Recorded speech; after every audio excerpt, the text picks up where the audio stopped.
Well, welcome to Seriously, What Are They Thinking? This is a podcast in which we are exploring what managers may be thinking and what is going on in the real world of the management field. We've been walking through, this is our second episode today, and we're going to be talking about Warren Buffett. So I am here with Cindy Goodwin Sachs. Cindy, say hi. Hi, everybody. Cindy is an expert in the field of management, having run several teams over her illustrious career. And I am Jaime Peters. I am a finance expert who has been both a stock analyst as well as now a professor at Maryville University. So let me have you introduce yourself really quick, Cindy, as we get familiar with our audience. Absolutely. Yes, I had a career in tech for about 25 years and leading several teams, as Jamie mentioned. And now I help companies learn how to measure leadership behaviors as a governance metric so that they ultimately are more successful in the long run. So, with that, Jamie, I know that I have been sort of a fan of Berkshire Hathaway from a distance. I've studied a little bit about Warren Buffett over my life, but I've studied a lot about Charlie Munger. I'm a huge fan. I would love to hear your perspective on what you're excited about with Berkshire Hathaway today. Excited or scared is probably a better question that's happening, right? So we had big announcement 2 weeks Mhm. ago. Berkeyville happened. That is their annual shareholder meeting out in Omaha. Well, where thousands of people, go to see that Oracle of Omaha and hear what he has to say. That used to be a huge deal because both Charlie Munger and Warren Buffett would be up there on stage for literally hours, filling the stadium and having overflow that is happening in multiple hotels around there. You can't get a parking spot. You can't get a hotel room. You can't get a flight to get to Omaha during that first weekend in May. It is crazy. People will be lined up at 3 a.m. trying to get the good seats at that meeting. And it is crazy. I've done it myself 3 times, and it is a blast that is happening. Being the ultimate leader, Buffett doesn't shy away. Everything in Omaha is for sale on that weekend. He brings in every single one of those hundreds of operating companies and tries to hawk everything from See's Candy to a dilly bar to your NetJet right That's there. You awesome. can buy yourself some bowling shoes, some Fruit of the Loom underwear, and an RV all on the same floor. It is crazy, and you really should go one time if you have never gone. Oh my gosh, it doesn't sound exciting at all. No, I'm Oh just my gosh. kidding. No, It it's is, awesome. it's called the Woodstock of finance, and there That's is a awesome. very good reason that that is there. And so if you have a chance, please go. The question becomes, is it going to be the same? Because Yeah. 2 weeks ago, really big announcement, right? Warren Buffett announced he's stepping down as CEO of Berkshire Hathaway, the Yep. company I'm not going to say he founded it because actually that was originally a clothing manufacturer that he purchased, but Mhm. Berkshire Hathaway, the company, he has been operating since the 60s with what's going on. And he has named Greg Abel. You got to love that last name for somebody Yep. who's going to be ready, willing, and able to run Berkshire Hathaway. So let's Yep. dive in. Yeah. Let's talk a little bit about it. You said you're a big fan of Charlie Munger. Why don't you give us a little bit of background there? Well, yeah. So I first learned about Charlie Munger, gosh, maybe 15, 20 years ago. And the thing I read about him was that he is an expert generalist. I don't remember if it was a Harvard Business Review magazine or Fortune magazine, but it was all about him. I had never encountered the concept of an expert generalist before. And understanding that he reads literally, or he read literally everything he could get his hands on because anything he read he could apply to the world around him and the decisions that people make. So he read tons of psychology books just to get deeper into the minds of the customer and the people he was working with, and I just thought it was absolutely amazing that it, just what he was doing with his mind. As I understand it, he was essentially Warren Buffett's right hand man. Is that your understanding as Yes, well? so they were partners is a better way Yeah. to describe it. So Okay. Charlie Munger, ran his own business, Westco, and Berkshire Hathaway was Warren Buffett's. They were best friends. Hmm. He was vice chairman of Berkshire Hathaway, and they bounced each other's ideas off of it. Yeah. They just became good friends actually, and started really learning about each other, discovering they had very similar ideals, and they kind of went into business together, obviously. They Yeah. both became multi-billionaires together with what's happening. But he was, of course, from California, whereas Buffett Mm. remained in Omaha. Omaha. Yep. Um, with what's going on. So let's talk about it. What Yeah. makes Berkshire Hathaway unique? Let's why is this a company that everybody talks about and everybody knows Warren Mhm. Buffett and Charlie Munger, who I consider the Yogi Berra of finance because he has so many dozens of quotes that make it so much fun to listen to. Um, Absolutely. so, So so let's look at it. Tell me, let's go over some history of why Berkshire Hathaway is so successful. yeah, absolutely. So Warren Buffett put together his a list of values, and I think he developed these values as he was building the business. But it's actually the core values that he developed that I believe helped make the business so great. Now, Warren himself is an amazing personality, and all those people go to Omaha to see him in particular. But he had this list of values that were simply non-negotiable, and that's what I think helped them thrive. So one of his values is integrity, and when he talks about integrity, he also means transparency. So it's not just you always keep your promises and your words and actions align. It's that you're always transparent with your decision making. And another key thing that he focused on, which I think is very different than you see in the market today, is long term success. He did not like short term over long term. He wanted the long term success. And I think that really is showing up in the portfolio today. I'm curious what you think. Can you see that difference, Jamie, in Berkshire Hathaway? Well, yes, because understand long-term success is critical for it. So one of the things that Warren Buffett is actually pretty famous for is not selling to somebody who wants to sell. Right. Hmm. So if I am trying to prep my company, I'm looking for an exit ticket. I should not go to Warren Buffett or Berkshire Hathaway hoping to sell my business and retire. He Yeah, requires the management of a long term successful company to stay in place when he buys an operating business because he says, you're the one who knows how to run it. It's not me. And so I'm looking for the long term. So he locks in that management. And if you're looking to exit, he's not looking at your business. That's that's great. very different. Than most companies today, I would say for sure. One of the things that I noticed about him and the values of Berkshire Hathaway is that he believes very much in decentralized decision making. So he empowers the companies he purchases, and the word trust gets used a lot. And I thought to myself, gosh, how does Warren Buffett trust these people from this new company? How does he get to the level of trusting these multi-billion-dollar business leaders? And the answer is that he actually spends a significant amount of time with them before he makes the acquisition. And he tests them and he digs into their history and he looks for integrity and he looks for long term orientation and he makes sure that their values align with his values before he acquires them. And I think that's critical. And that decentralized decision making allows those companies to be more agile as well. It's really interesting to think about Berkshire Hathaway as a conglomerate. Mhm. That is a style of company that was really popular in the 60s and 70s. Actually, right when Buffett was getting started, everybody wanted to be a conglomerate. Marathon Oil used to own ESPN. Think Oh, about wow. how different those items are, right? And Yeah. Berkshire Hathaway, has Geico Insurance and Fruit Mhm. of the Loom and See's Candy. These things have Right. nothing to deal with relationship wise.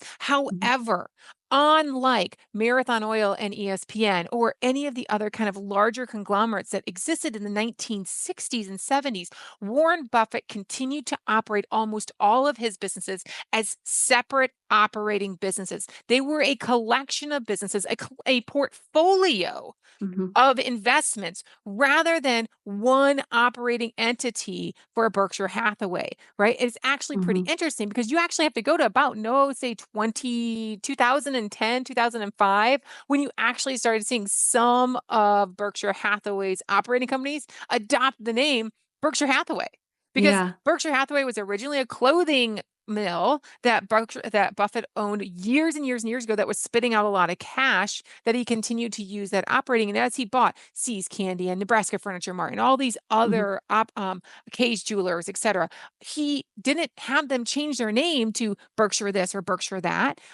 It really remained individual companies that he was investing. And at the same time he was investing in these complete operating companies, Mhm. he also ran a very famous stock portfolio. And I actually think Mm. that that's how he looks at everything. Everything's a stock. It just happens Yeah. that he owns 100% of certain Right. companies and he may only own 15% of others. Right, absolutely, and I still remember when I was a kid and you couldn't buy fractional shares and, it was like $10,000 a share and it was that was the unattainable investment for Well, now it's for what? Oh, what is Berkshire I A have no right idea. now? That was when I kid in Topeka, Oh, Kansas, right? it's gotta be above. Wow, we should really know this. You go look for that. I'm while you're looking for that, I'm gonna tell folks about the last 3, values. He's got I think there's 7. Um, Prudence and discipline. So, he believes that you should be very careful in your evaluation of companies, and that's, again, when we talked about trust, he is very careful, with the companies, and he is very, very disciplined in not to let emotions overwhelm your decision making. So they do not overpay for companies. They just don't. And that's one of the rules that has gotten us into the situation we're in today. We're going to talk about in a little bit, but prudence and discipline. You only make decisions based on data. Do rational decision making. Again, another balance to emotional decision making, which for humans we tend to do. So he's got some rules in place. And then his very last one is frugality. And I really like this one, and that not it's not that they're like you can't have team gatherings or that kind of thing. It's that you're not going to have a small team go out for dinner and spend $10,000 on the dinner. You're going to have a reasonably priced dinner. They don't have an overly elaborate headquarters. They just, they have the basics that they need. Okay, I'm gonna share something with you because Okay. you wanna talk about frugality. Are you going to This show is us his Berkshire house? Hathaway. No, I've not shown the house. That's pretty famous too. You bought that, but actually, it's got a tennis court. It's a pretty nice house. It's just a little bit older. This is Berkshire Hathaway's website. Oh my Look gosh. at this thing. This is it. Like That's awesome. it is links and stuff like that. This is something my third grader could put together and probably wouldn't get a good grade on because there is no art, no anything. Like anybody could have put this website together back in like 1995 and it would look this way, right? This is how frugal Berkshire Hathaway is, which is, by the way, and I Yeah. can tell you now, um, we're talking about $768,000 a share for Oh my Berkshire A gosh. right now. Yeah. So welcome Okay, to so no it's splits and stuff like that. Berkshire B, you can get exactly. at the bargain price of $512 today. Wow, that's insane. Well, so one of the things I noticed on the page that you just showed us was, hey, you are welcome to send us comments about our webpage, but we have very limited corporate personnel. So Yeah. that's one of those rationalities, those when you put all those rules in place, or let's say without those rules, you end up with a significant amount of administration. You end up with too much administration, too much overhead. And I'm gonna say I think that is one of the keys to success for Warren Buffett is that he was able to limit that and not have all this overhead that is essentially unnecessary. You got it. It's really an interesting scenario with how he created this company, which again, I'm going to say is more of a portfolio of companies and Right. is one of the only conglomerates still left standing. Everybody else Yes. is broken up and gone away. Now, with that, let's talk about the Yeah. big elephant in the room with what's going on. So, 2 weeks ago, he announces, you know what? I'm over 90 years old. It's time for me to step away. I am going to no longer be the CEO of Berkshire Hathaway. I am going to remove myself from that, become only chair, which they did agree to that next day.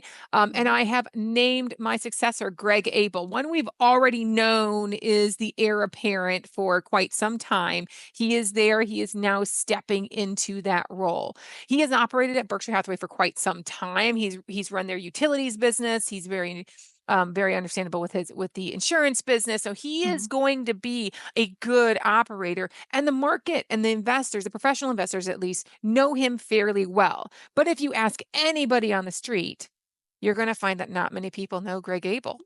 Me, I didn't know him. So it was a new name for me. So you obviously know who he was, who you knew who he is, right? Before all this happened. So let's just talk for a moment about what it would must be like to transition um a company with this level of awareness, right? Everyone knows who Warren Buffett is. Everyone does, right? So what do you think are the immediate priorities for Greg Abel? I would hate to be Greg Abel, to be honest. Yeah. He has to execute, right? So Hmm. on the operating side, it is going to need to be business like normal. I think right now people want to see stability in that stock and make sure that they are going to continue to have the success that they have had. So insurance is actually a really interesting scenario. I mean, it is the biggest portion of their business, right? Despite Hmm. the conglomerate status, Geico, General Re, their insurance businesses are the largest part of their business, which is why if you look it up, they're a financial services company technically in the market, but really, honestly, it's a mutual fund, right? It's got so many different businesses that are going on. But they need to continue to execute. And that's going to be rough in this market with higher interest rates and continuing increases in catastrophes. This is a rough time for the insurance companies as a whole. And so we should see Greg Abel needing to navigate that. But more importantly, what Greg Abel has to do is he has to be a presence. He has to step up. He has to start filling that void, which is why you're starting to see him on CNBC and stuff like that. And you're trying to reduce the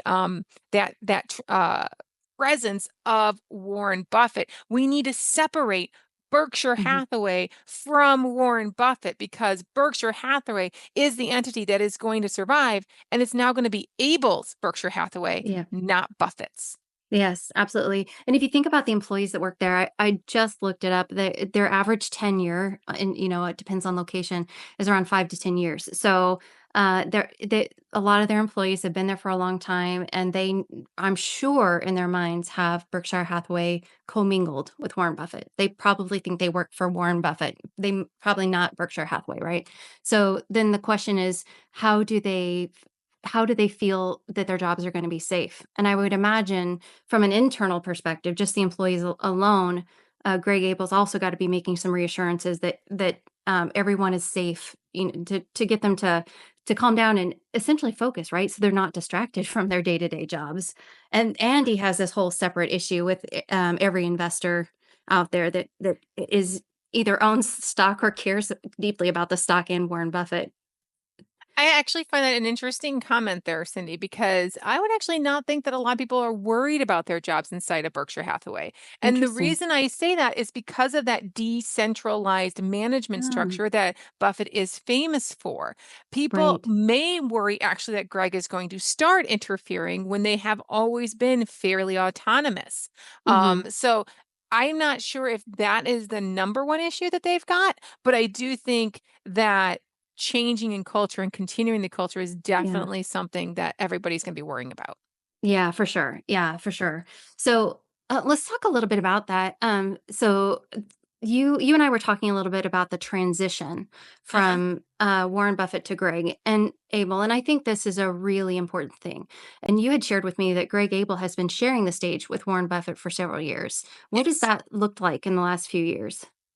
Well, Buffett's in the center, and he used to be prior to his death, Charlie Munger right next to him, but he did have, a couple of execs, including Greg Abel, up on the stage, and he was having and moving to them, especially over the past couple of years, more and more saying, "Hey, why don't you take that question? Why don't you Hmm. take that question?" He was still answering a lot of the general stuff. He was always contributing. He was always drinking his Coca-Cola up there, and so actually cherry Coke. He was a cherry Coke drinker. Um, and trying to slowly transition. Now, what his big announcement was just yesterday was the fact that he will not take the stage at all next year. So we knew he Right. was going from CEO to chairman, but as of yesterday, it got confirmed he's not going to stand in that stage. He is going to go to the meeting, but he is going to sit in the audience along with all of those other really lovely directors like, Bill Gates uh, Hmm. down in the stage and on the platform. Um, and he's going to let Greg Abel really run the show.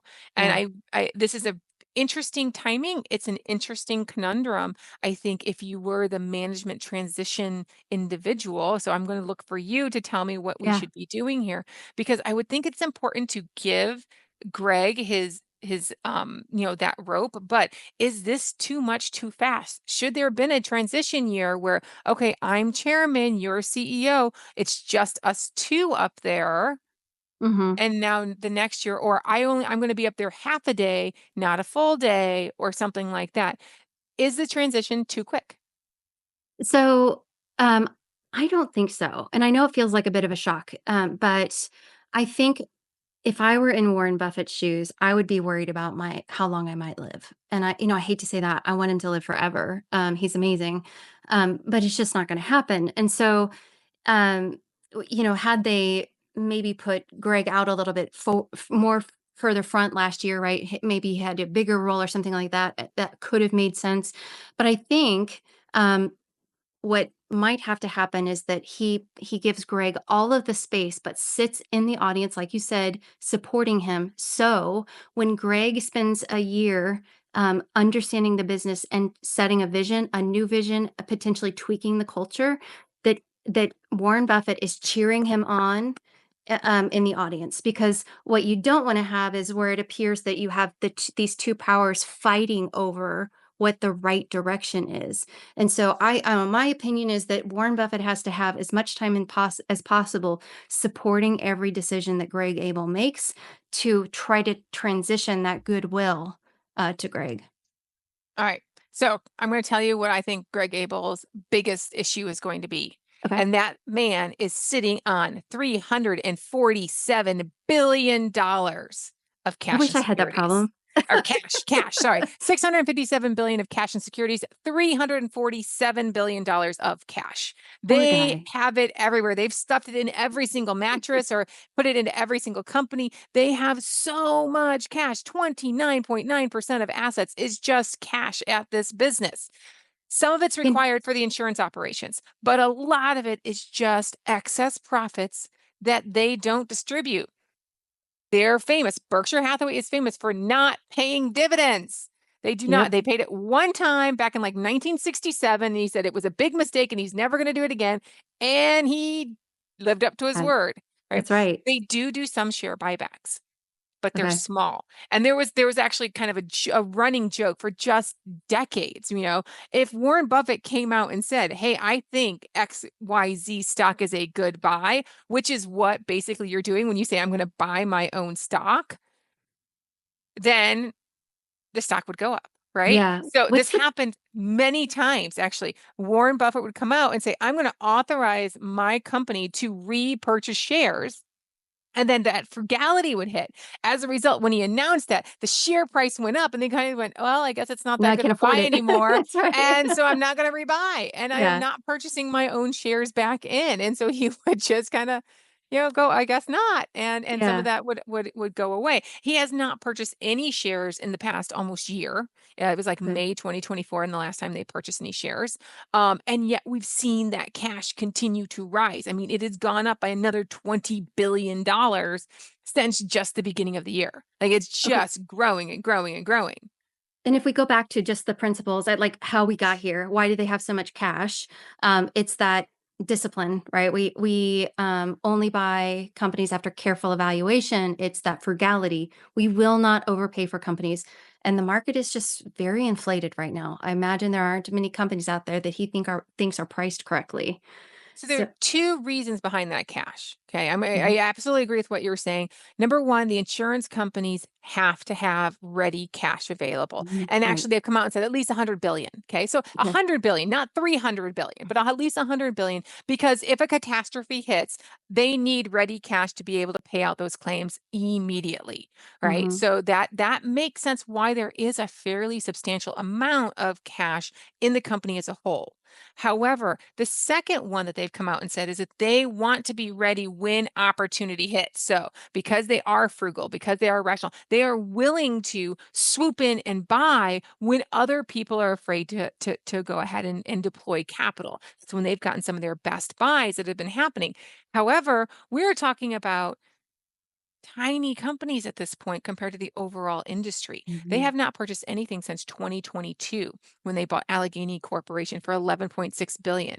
11.6 billion is a drop in the hat compared to the $347 billion of cash they are sitting on right now. So, what do they do with that money? That's the big question. And it's going to be Greg Abel's biggest issue, I think, very quickly.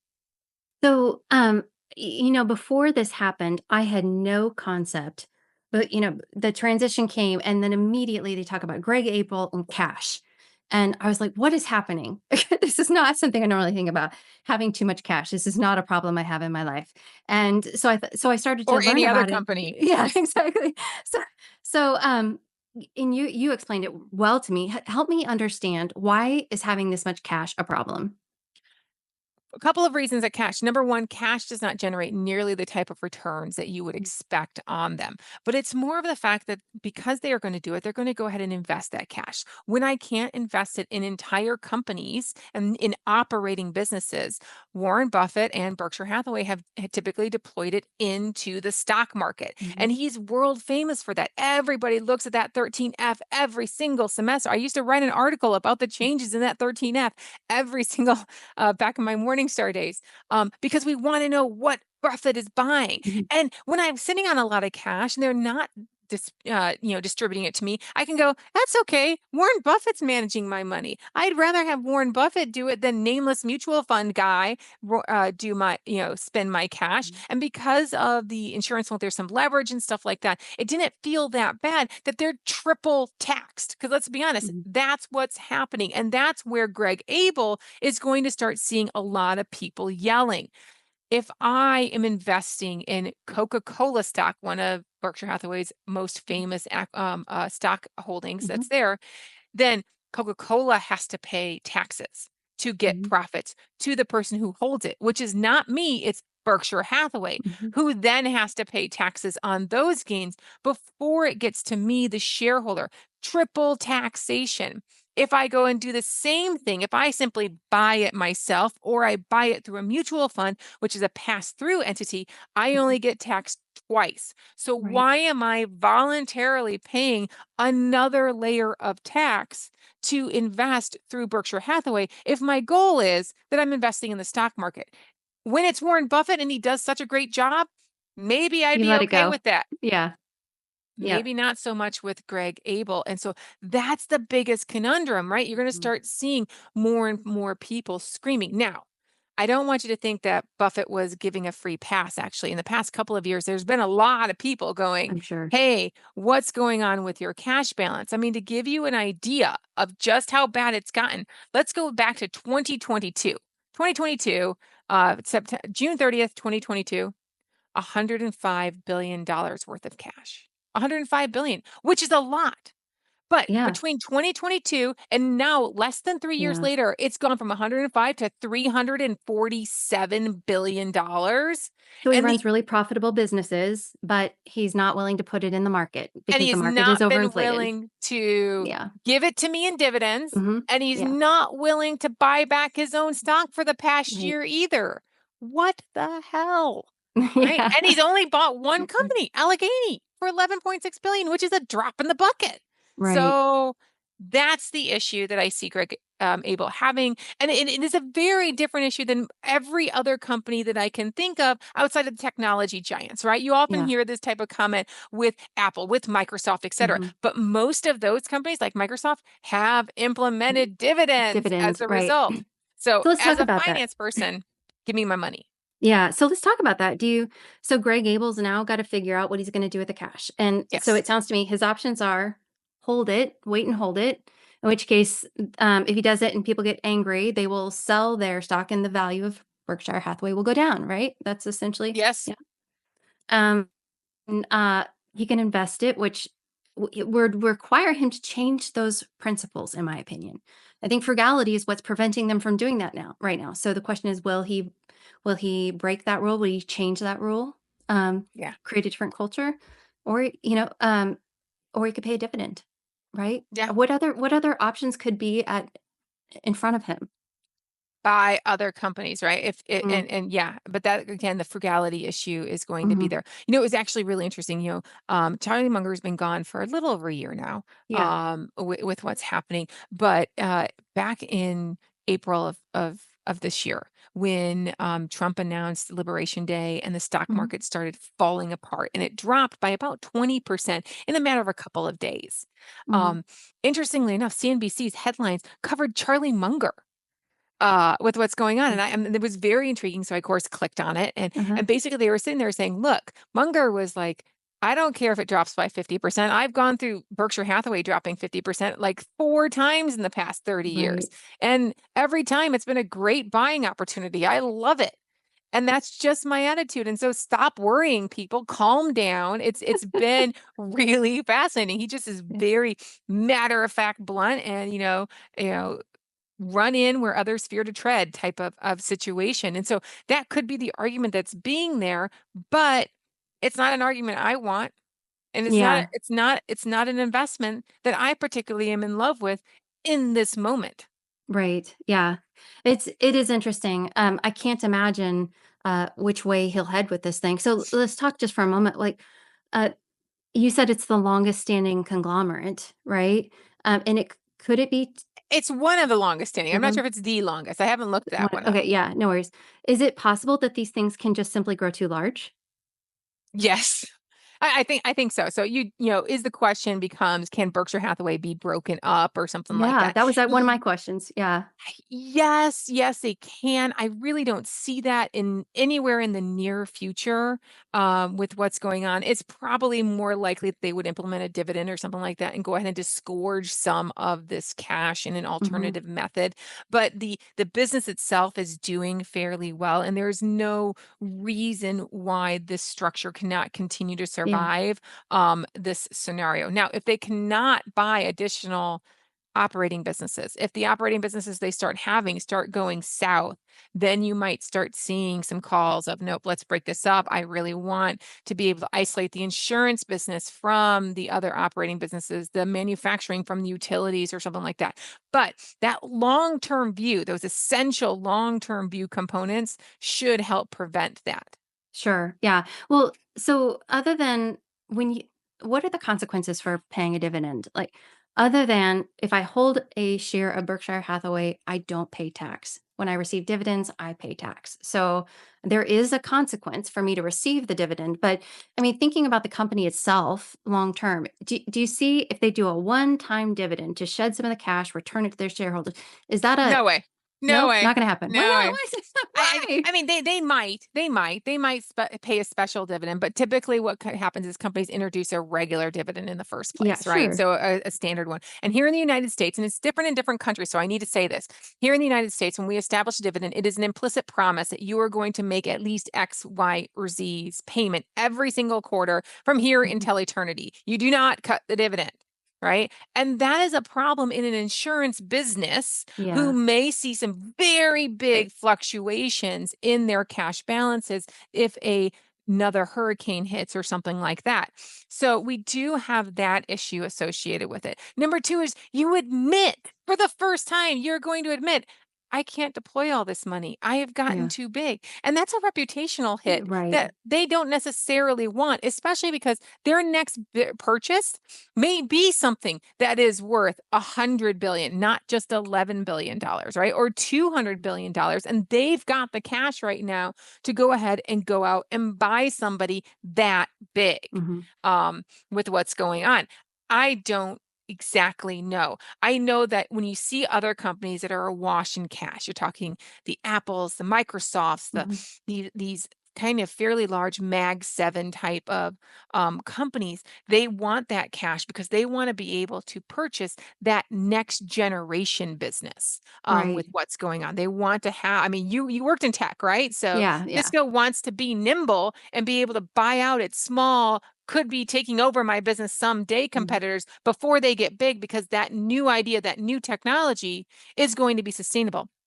That's not Berkshire Hathaway. Right. It's not Right. that story, right? So I don't know why they need this much cash. They need Interesting. cash. They don't Not need this this much. much. Yeah. Well, it's definitely he has a lot of stakeholders that he's beholden to, definitely taking over this business. I do think that he'll have to make some changes. He will, no matter what he does, he's gonna be compared to Warren Buffett, And so imitating him is not going to cut it. He's going to have to carve his own path for sure. But Absolutely. but I do really think that and I know it feels a bit sudden that not only is Warren Buffett stepping to the chairman role, but he's also not presenting on stage next year.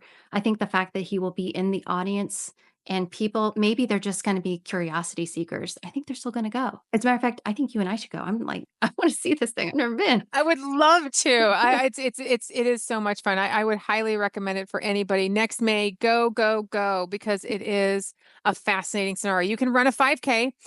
Let's see here. Hold on. I'll give you some. My husband bought my diamond ring Oh, there wow. at Borsheim's, and bought a washer and dryer at Nebraska Furniture Mart? No? Nebraska Furniture Mart. Yeah. Yep, Nebraska Furniture Mart. And then a bunch of, peanut butter at See's candy. And I even have a Berkshire Hathaway Monopoly set from there. No way. I should have worn, and I have a kind of an Andy Warhol esque t-shirt that's got 4 Warren Buffetts on it. Maybe I should have worn it today. All from Berkshire Hathaway. And I've got a cherry Coke from China with Buffett's picture on it That is over in my little awesome. memorabilia over there. So That is awesome. Well, I know, we've hit most of the topics. We've talked about their values that have really, I won't call them Warren Buffett's values, but his values that have built this business to the point where they have this cash problem, which is again, it's we call it a problem, but how big a problem? I get it. It's a problem. It's a problem. first world problem at I know least, right? I exactly. mean, it's kind of crazy. Yeah. So Um, so he's got the biggest shoes to fill of probably anyone, any company on the planet, to be honest. So I imagine he's got his work cut out for him, but I really do believe that they're doing this in a way where Warren Buffett can sit and cheer him on as long as he possibly can to get everybody moved over and their support moved over for Greg. So it's definitely going to be interesting. I think we'll have to stay in touch with this one as he starts to make decisions and try to figure out like what all is he thinking about when he's making these decisions. I absolutely agree. This is going to be a fascinating year of transition. We'll see how much we see of Buffett. We'll see how much more we see of Greg Abel.